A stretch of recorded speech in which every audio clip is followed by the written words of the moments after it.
레위기 5장. 어떤 사람이 죄를 지었을 때 그 사람의 죄에 대해 증인이 된 사람은 증언해야 한다. 만일 증인이 되겠다는 선서를 하고도 보았거나 알고 있는 것에 대해 증언하지 않으면 그 사람의 죄가 증인에게 돌아갈 것이다.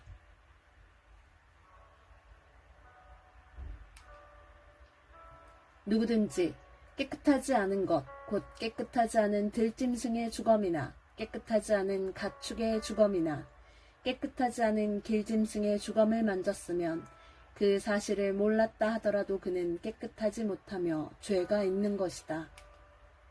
사람에게서는 깨끗하지 않은 것이 많이 나온다.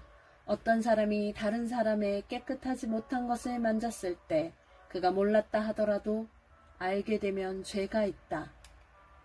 어떤 사람은 아무 생각 없이 맹세를 하기도 한다.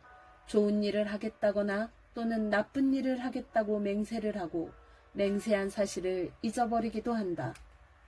하지만 그 사실을 알게 될 때 그는 죄가 있다. 아무리 생각 없이 맹세한 것이라 하더라도 이는 여호와 앞에서 맹세한 것이기 때문이다. 누구든지 위에서 말한 것 가운데 어느 한 가지라도 죄를 지었으면 그는 그 사실을 고백하고 여호와께 저지른 죄에 대한 속죄 제물을 바쳐야 한다. 속죄 제물로는 암양이나 암염소 한 마리를 끌고 가서 바쳐라. 제사장은 그 사람의 죄를 씻는 예식을 행하여라.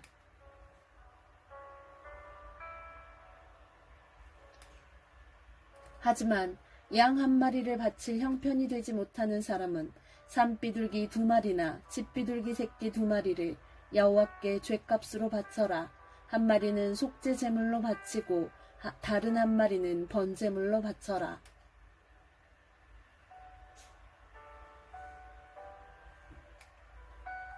그 사람이 새들을 제사장에게 가져오면 제사장은 먼저 그 가운데서 한 마리를 죄를 씻는 속죄 제물로 바쳐라.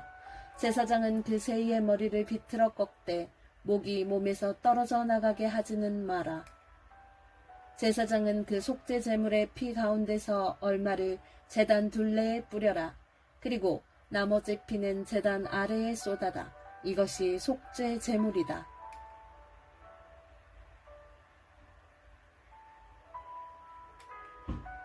그런 다음에 제사장은 두 번째 새를 규례에 따라 번제물로 바치고 그 사람을 위해 죄를 씻는 예식을 행하여라.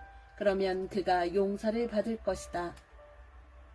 하지만 산비둘기 2마리나 집비둘기 새끼 2마리도 바칠 형편이 되지 못하는 사람은 고운 곡식가루 10분의 1 에바를 죄를 씻는 제물인 속죄 제물로 바쳐라. 그것은 속죄 제물이므로 가루에 기름을 섞거나 향을 얹지 마라. 제물을 바치는 사람은 그것을 제사장에게 가져가거라. 제사장은 전체를 바쳤다는 표시로 그 가루를 한 줌 쥐어서 불에 태워 바치는 화제물과 함께 제단 위에서 태워라. 이것은 속죄 제물이다. 그렇게 해서 제사장은 그 사람을 위해 죄를 씻는 예식을 행하여라. 그러면 그가 용서를 받을 것이다. 곡식 제물과 마찬가지로 속죄 제물 가운데서 남는 것은 제사장의 몫이다. 여호와께서 모세에게 말씀하셨습니다. 누구든지 실수로 여호와의 성물을 잘못 다루는 죄를 지으면 그 사람은 흠없는 순양 한 마리를 여호와께 바쳐서 허물을 씻는 제물인 속건 제물로 삼아라.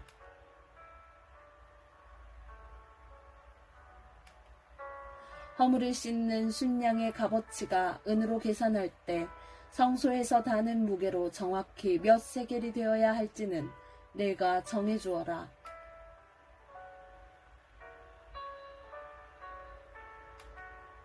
그 사람은 성물에 대해 잘못한 죄를 갚아라.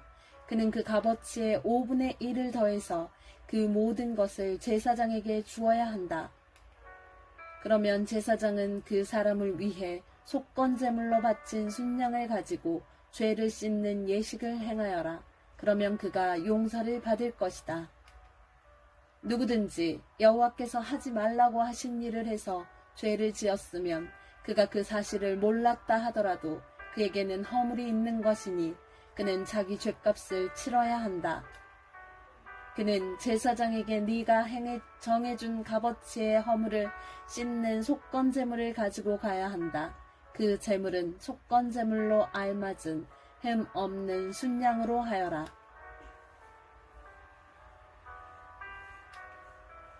제사장은 알지 못하고 저지른 그 사람의 잘못을 씻는 예식을 행하여라. 그러면 그 사람은 용서를 받을 것이다. 그는 여호와께 잘못을 저질렀으므로 속건 제물을 바쳐야 한다. 아멘.